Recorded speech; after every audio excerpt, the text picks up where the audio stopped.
And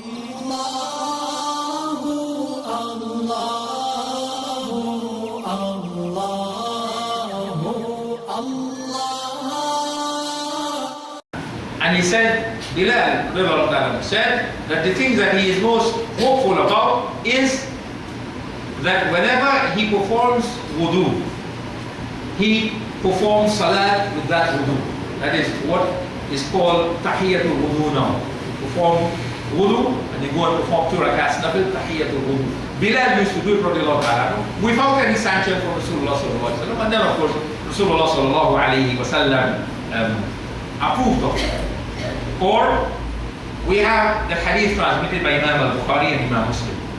Or we have the hadith in which transmitted again by Imam al-Bukhari and Imam Muslim.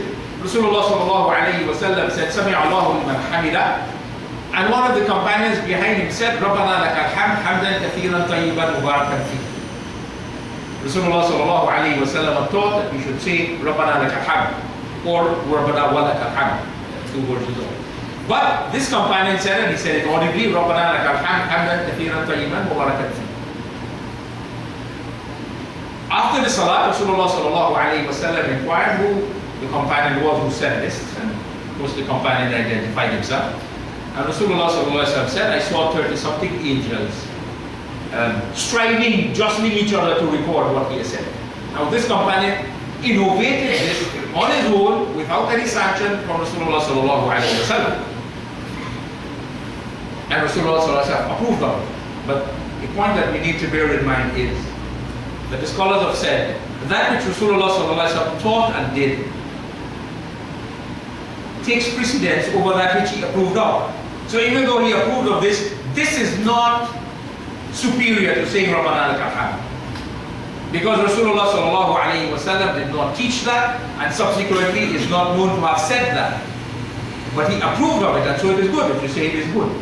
But it is not superior, because that which Rasulullah sallallahu alaihi wasallam himself did and himself taught is superior to that which he approved of. Or we have Imam al-Bukhari narrates that Rasulullah sallallahu alaihi wasallam sent an expedition, and the commander of the head of the expedition, he used to lead the salah, and in every salah, after he would recite Surah Al-Fatiha, he would recite some part of the Quran and Surah Al-Ikhlas. Every rak'ah he would recite a part of the Quran and Ikhlas. So when they came back to Medina, they consulted Rasulullah sallallahu alayhi wa sallam and told him that this is what they used to do. Because Rasulullah sallallahu alayhi wa sallam didn't do this, he didn't teach that, and he didn't do it subsequently as well. But his companion used to do it. And Rasulullah sallallahu alayhi wa sallam told them, ask him why he did that. And he said that because it describes Allah the All-Merciful and I love to recite it. And then Rasulullah sallallahu alayhi wa sallam said that tell him that Allah loves him. So Rasulullah sallallahu alayhi wa sallam approved of his doing it.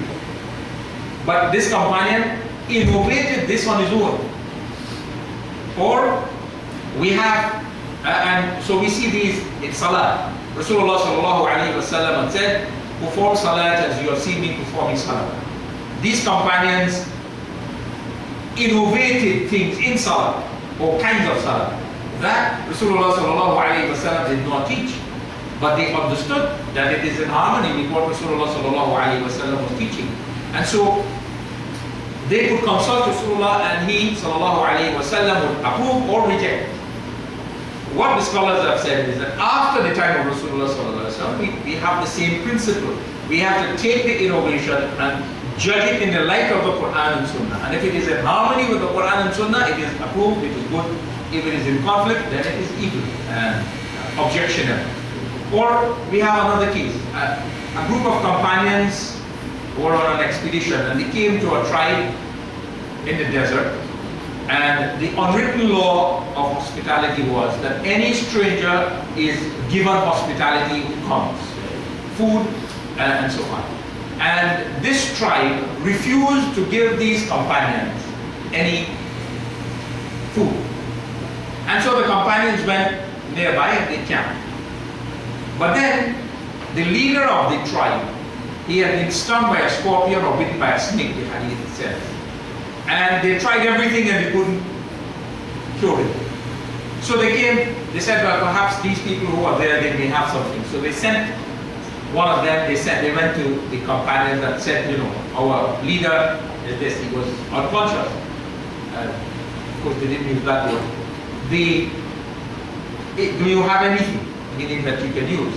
So one of the companions says, yes, I have something, but because you refuse to give us any food, you have to fix a fee for us. And they agreed on a number of sheep as the fee for them. And he went and he recited Surah Al-Fatiha. And he was blowing on the leader of the tribe as if he's spitting, doing not spitting, but this is called nafa. You know, we have in Surah Al-Falaq, from the evil of those who blow or not. This was of course, this was the evil witchcraft that was being done and was done with the hair of Rasulullah, strands of hair of Rasulullah.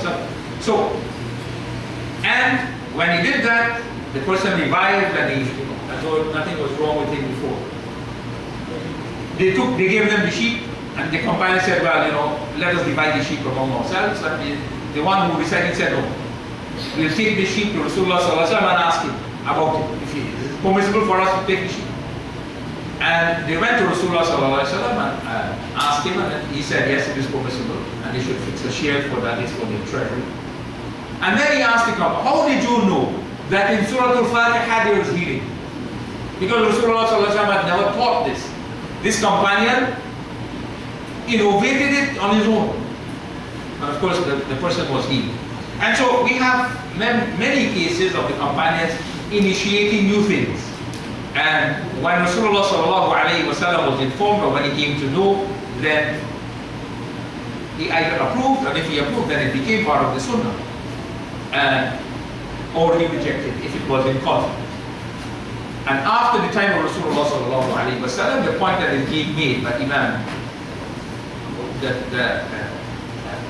An-Nawawi or Imam Ibn Hajar al-Asqalani or by Sheikh Izz ibn Abd Salam and so many others, Imam Shafi'i, is that innovation, new things have to be judged in the light of the Quran and Sunnah. And only those that are in conflict with the Quran and Sunnah have to be rejected. And that is what Rasulullah said, Man ahdatha fi amrina hadha, whoever introduces into this affair of ours, ma laysa minhu, what is not from it, what is not consistent with it, what is not in harmony with it, then it is rejected. But new things that are in harmony, they are good, as we have seen there. Now, bid'ah, therefore, every kullu muhdathatin bid'ah, every bid'ah, every new thing is a bid'ah. The first hadith that we looked at, wa kullu bid'atin dalalah, and every bid'ah, every new thing is a bid'ah, every bid'ah is a misguidance. This is every bid'ah qualified, every bid'ah that is in conflict with the Quran and Sunnah. Every bid'ah that is ma laysa minhu, that is not from it, that is not in harmony with it.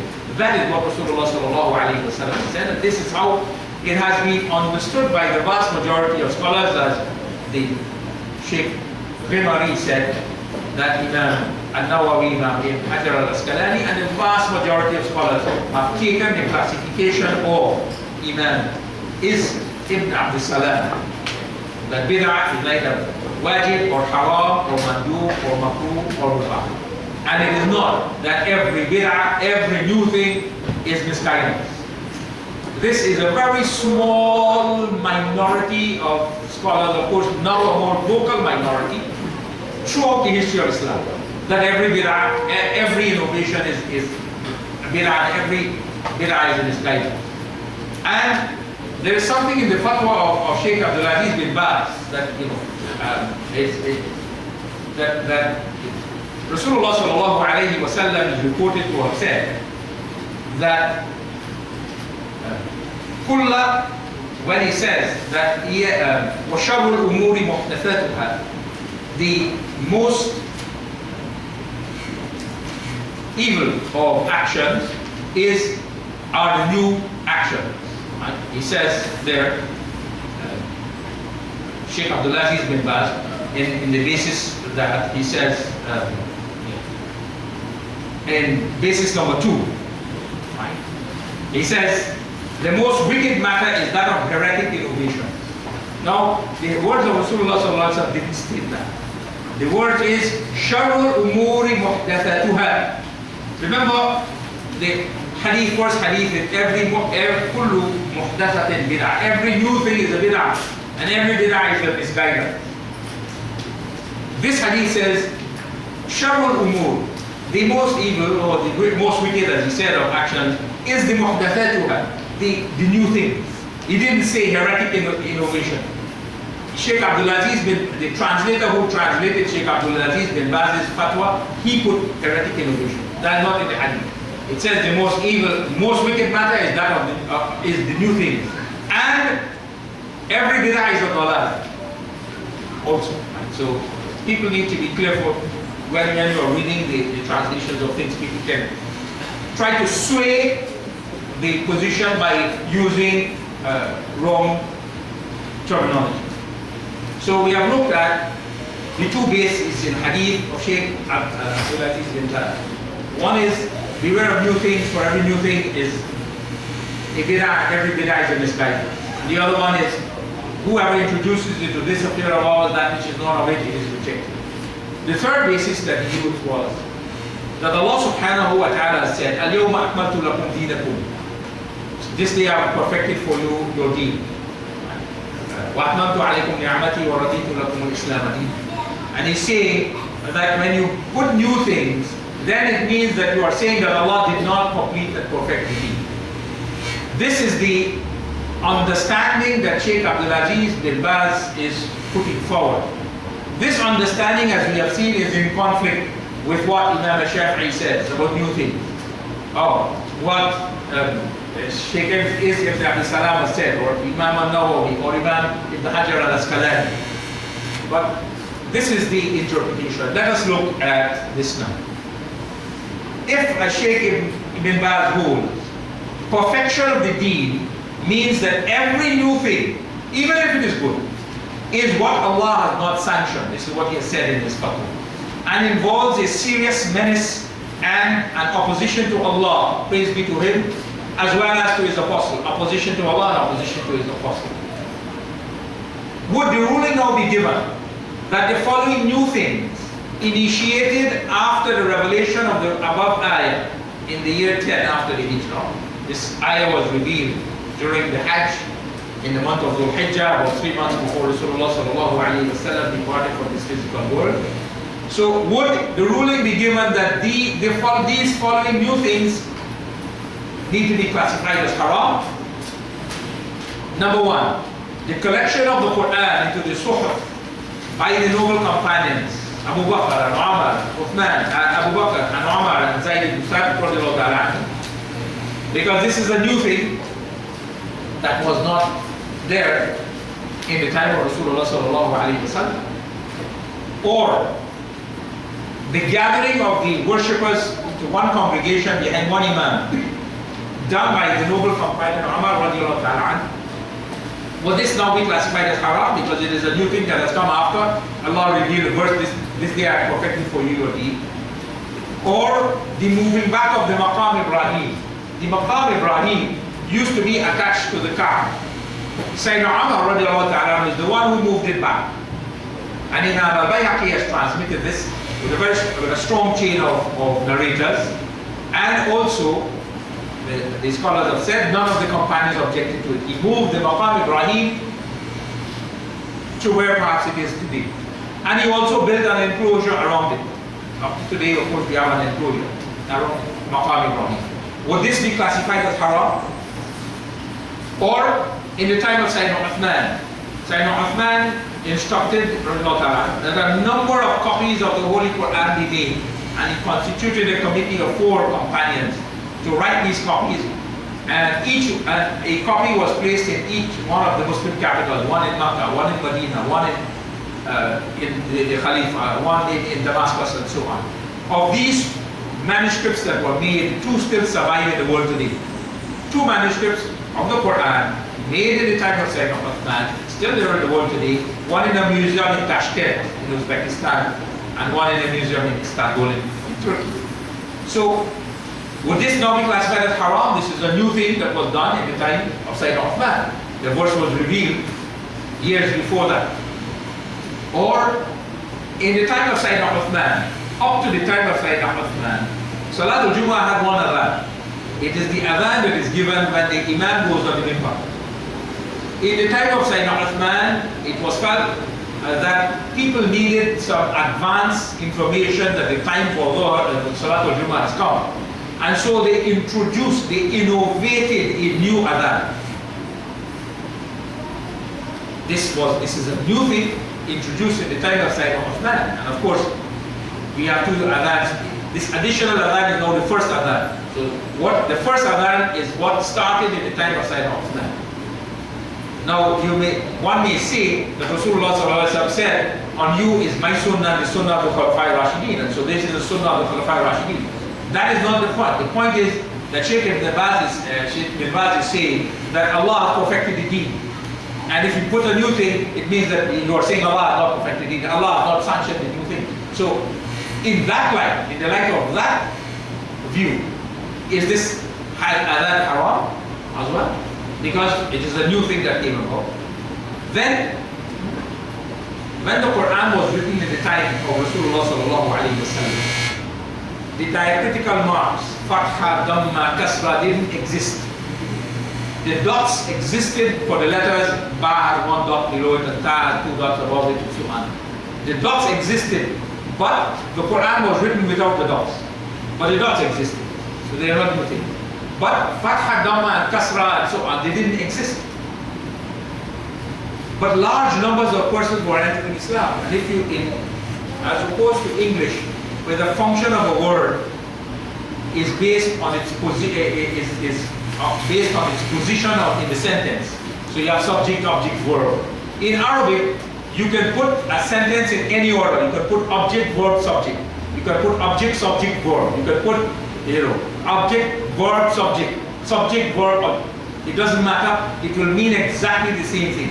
Because the function of a word is determined by the vowel sign on the end of the word. If it is a dhamma, for example, the singular, it is subject. If it is a fatha, the singular, then it is object. So whether you put it at the beginning of the sentence, or the middle of the sentence, or the end of the sentence, it will still retain the same function. But if you interchange, if instead of saying, وَعَصَى آدَمُ رَبَّهُ, Adam disobeyed his Rabb, and you say وَعَصَى آدَمَ رَبُّهُ, you are saying his Rabb disobeyed Adam, which is kufr. But it just happened that you changed the dhamma to fatha, the fish to zawar, and you change, interchange. So these didn't exist. Tabi'een invented them. Right? Hajjaj ibn Yusuf, of course, companions were still alive at that time. It was the period of the companions. But Tabi'een, Hajjaj ibn Yusuf was the governor. The time it was invented. And then the Quran is written with them. Now will we say Allah has perfected the deen and therefore this is haram? Or all the sciences that deal with the Quran, the understanding of the Quran, which are grouped under ulum al-Quran, or the sciences, ulum al-Hadith, or the principles on which jurisprudence is based, usul al-fiqh, or the collections of our hadith, are we now going to classify all of these as haram? Because of a view that al-yawma akmaltu lakum dinakum, this day I have perfected for you your deen, means that anything that comes after is not sanctioned by Allah, it is a serious menace, it is an opposition to Allah and His Messenger. This is not the understanding even of the person who is giving this view. But this is what his view would require. So we have seen that Imam Jalaluddin as-Suyuti has said that celebrating the Mawlid, the birth anniversary of Rasulullah sallallahu alaihi wasallam, is bid'ah hasana. It is a good bid'ah.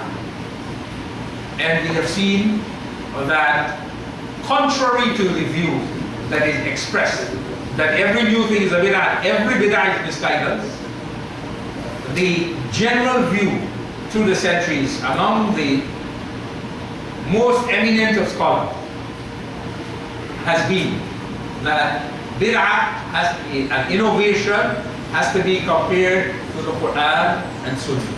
And if it is in harmony with the Quran and Sunnah, it is a good innovation. And if it is in conflict, then it is an evil innovation. We have in the world today a neutron bomb.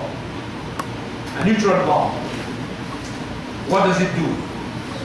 It will kill every living creature, every human being, every animal, but it will leave the houses and the trees and so on standing. It's an innovation compared to the light of the Quran and Sunnah. That haram. Because even it kills people who may be involved in fighting the war against somebody. It kills innocent people, it kills animals, it will be haram. So every new thing, we compare it, we judge it in the light of the Quran and Sunnah. If it is in harmony, it is a good bid'ah.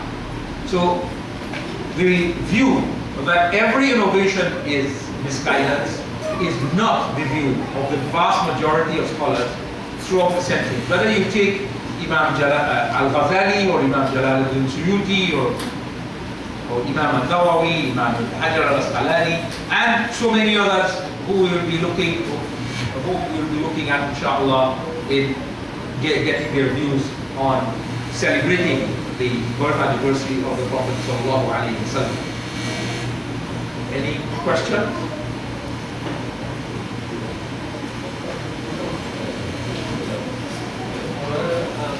Apart from changing path, are there any other scholars like Indian scholars that have proved that to you? Yes, there are those who have the same view. Those who have the same view as Sheikh Abdul Aziz bin Baz, that every innovation is misguided. And they project the same view. But this view is untenable if you were to carefully examine it. Because when you say every innovation is a misguidance, every new thing is an innovation, and every innovation is a misguidance, and then you come face to face with all technology and so on, you have to have innovated a division of innovation. Innovated a division of innovation into worldly innovation and dini innovation. And say, well, dini innovations are misguidance and worldly innovations are allowed. But this is an innovation because the Quran and Sunnah, in the Quran and Sunnah, there is no basis for dividing things into worldly and dini. It is an integrated whole. Any other question? Yes? Every bid'ah is misguidance, right? Majority of the scholars doesn't approve of this. No, they said every innovation that is in conflict with the Quran and Sunnah is misguided. They understand, because what they say is that the words of Rasulullah sallallahu alaihi wasallam or the words of Allah subhanahu wa ta'ala cannot be taken in isolation. The Quran is a whole. So what is mentioned in one verse has to be taken in conjunction with what is mentioned in the other verses. And sometimes if you take what is mentioned in one verse by itself, then you will come to the wrong conclusion. Like we have seen where Allah says that we opened unto them the doors of everything. But it is clear from verses of the Holy Quran that the doors of mercy were not open, unto them. So that one verse in conjunction with the other verses. Similarly, the statement of Rasulullah sallallahu alaihi wasallam in conjunction with other statements. Rasulullah sallallahu alaihi wasallam spoke about bid'ah that is dalal. There is a hadith of Rasulullah sallallahu alaihi wasallam in which he spoke of bid'ah that is dalal. And the hadith transmitted by Imam at-Tirmidhi and Imam Ibn Majah, Rasulullah sallallahu alayhi wa sallam said, whoever innovates a bid'ah dalala, and this is the terminology in the hadith, whoever innovates a bid'ah dalala, with which Allah is not pleased and His Messenger is not pleased, the sin of it on him will be the sin equal to the sins of all those who do it without their sin being decreased in the least. So Rasulullah himself used the word bid'ah dalala. Man ibtada'a bid'atan dalala la yadaha Allah wa rasuluh kana alayhi min al-ithmi mithla athami man amila biha la yanqusu min dhalika min awzarihim shay'an. Imam al-Tirmidhi, Imam Ibn Majah. So Rasulullah spoke of bid'ah dalala. So it is the bid'ah dalala that is misguided, that will be in the fire, but not every new thing without restriction, without qualification, without exception.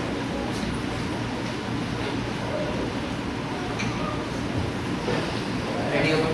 Yes. When one makes a fatwa, is that a opinion or is that a law? A fatwa is a legal ruling that a person gives. Of course, unfortunately, we live in a strange age when every one of us seems to think that he or she is qualified to give fatwa. But fatwas, a fatwa that is given by somebody who is qualified to give fatwa.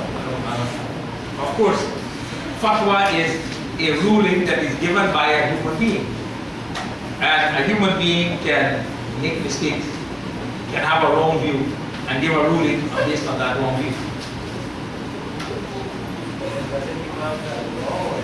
No. We may have different fatwa on the same matter. We may have differing fatwas that are given. We have new things in the world today. For example, organ transplant. Is it permissible or not permissible?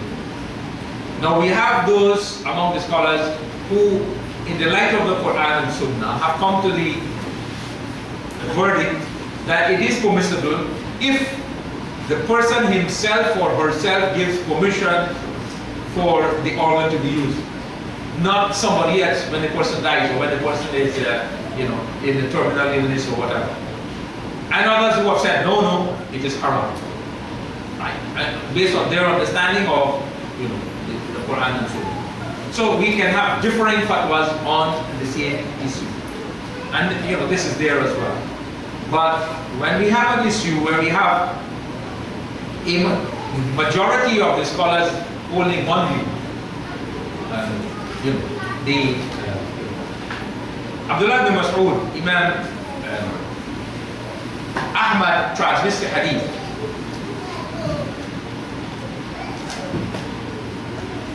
Abdullah ibn Mas'ud has said, رضي الله تعالى عنه, ما رآه المسلمون حسنا فهو عند الله حسن. What the Muslims see as good, it is good in the sight of Allah. ما رآه المسلمون قبيحا فهو عند الله قبيح. And what the Muslims see as disapproved and ugly, in the sight of Allah, it is disapproved and ugly. So that when we have the vast majority of Muslims holding a view, that we need to pay attention, as the scholars have pointed out, to that view. Why, even though there may be different views, as for example, this fatwa that was given by Sheikh Abdulaziz bin Baz, and we will find this fatwa, basically the fatwa that is given against celebrating the birth anniversary of the Prophet ﷺ, and we will, inshallah, in our next session, we will be discussing that itself. Basically, it is the same that Sheikh Abdulaziz bin Baz gave, same ruling, same bases. This was not done by Rasulullah, it was not done by the companions, and this, and therefore it is innovation, misguidance, and heretic, and so on. Any other question? Yes? Assalamu alaikum.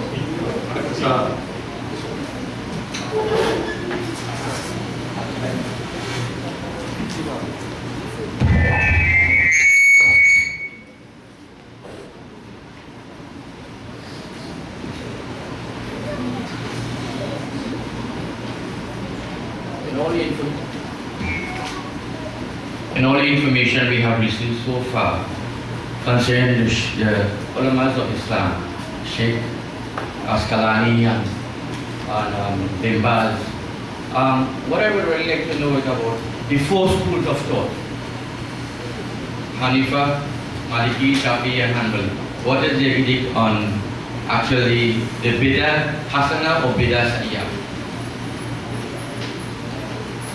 The discussion of bid'ah has not been a point of law on which there is difference among the followers of one madhab or another. You will have, like Sheikh Abdul Aziz bin Baz, the madhab of the kingdom, and this name is a bit Arabic, kingdom of Saudi Arabia. Up to the beginning of the 20th century, the place was known as Jaziratul Arab, the Arabian Peninsula. And Abdul Aziz decided to attack Makkah, attack Medina, and attack Taif, and conquer here, and kill a large number of people. And in 1932, he declared this is the kingdom of Saudi Arabia, naming it after his ancestor Saud. The official madhab of Saudi Arabia is the Hanbali madhab, Hanbali. But among the Hanbalis, you have those who have said as he has, and those who say as he has said, and you have those who have the opposite view. Among Shafi'is or Hanafis, you will see the same thing. So it is not a question that in the Hanafi school of law this is the position, and in the Shafi'i school of law that is the position. It is that in the Hanafi school of law you have some who hold this position and others who hold that position, and similarly with the other madhab. Any other question? Yes, Mona. I just wanted to find out.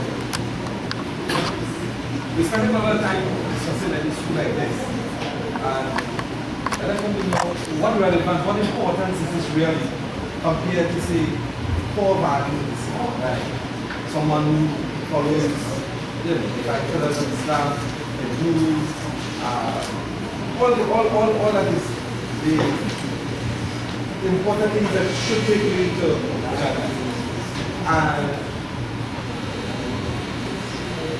how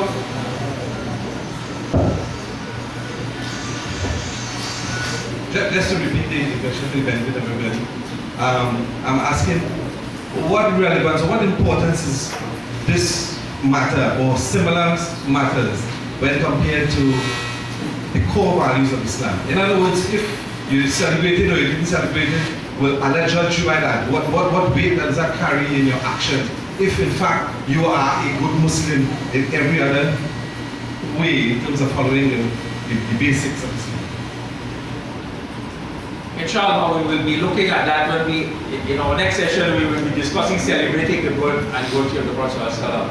And we will be looking at the benefits of it, and then perhaps we can look at your question. But the point is that it is not that you celebrate and I don't celebrate. It is that when you celebrate, I come to you and say, this is shirk, this is haram, this is, you will go to Jahannam for it. That is the position that we want to clarify. And you want to celebrate or you don't want to celebrate. Remember the classification of Sheikh Ibn Abdul Salam, that it is about mandub is considered commendable, or Imam Jalaluddin Suyuti is commendable. So the rule about a commendable thing is that you cannot compel somebody to do a commendable thing. Commendable, if you do it, you get benefit. If you don't do it, there is no sin. But that, if that was the only position, that nothing would have been wrong. But if you go on the internet, you will see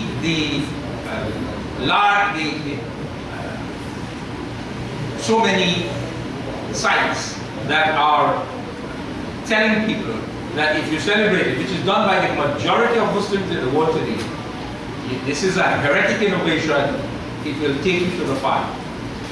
So that is what we want to discuss. Obviously, no one says that what is mandub takes precedence over what is compulsory. The things that are far, the values that we're talking about are compulsory. And obviously, we have to strive to follow that. But I think it will be a little clearer when we discuss the actual celebration. What we were doing here is that discussing so far that innovations are there in the world, and we have innovations. The majority position through the centuries have been that there are good innovations and evil innovations, and not all innovations are evil. So any new thing that comes up, we have to discuss it, understand it in the light of the Quran and so on. That's what we will be doing so far. But the things that are compulsory always will take precedence over things that are commendable. Okay, this we will take the last question, and then we have a break with for some refreshments, inshallah. Assalamu alaikum. I suppose that everybody else, since I've known myself, we have been celebrating Rabi. And when I got the invitation to this thing, I, just as you indicated, decided before I come here, let me do some research to know why was this necessary to start with. And then it started to become confusing. Debates are fine, and as the brother indicated, what really are the usefulness of one such as this? If it is that we were getting someone who would articulate the other side as you have done, we would end up in a stalemate the same way, because scholarly debates could find whatever you want, view that you want to articulate, you could find all these scholarly arguments and support to ascribe to that particular view. As we see in dealing with all different areas of Islam, that was not clear cut. At the end of the day, all we do is agree that something is right, that could possibly be wrong, or something is wrong, that could be possibly be right. So these things are academic. What is the usefulness to the Muslim community for determining these situations? When, as the brother said, there are other things that are more important we lose sight of, like creating the proper ummah, the unity, the ability with us to live together despite whatever differences we might have. Inshallah, when we will be discussing celebrating the birth anniversary of the Prophet ﷺ, then we will come to look at the usefulness and the benefit of doing it. Let us leave that for the next session, inshallah. But in terms of priority, that someone doesn't know how to perform salah, but you want to teach him about celebrating the birth anniversary of the Prophet ﷺ. If the birth anniversary, celebrating the birth anniversary will encourage him to go and learn about salah, which it does for many people, and to perform salah, then it is achieving a good end. But in terms of priority, that which is compulsory, and it takes precedence over that which is which is commendable.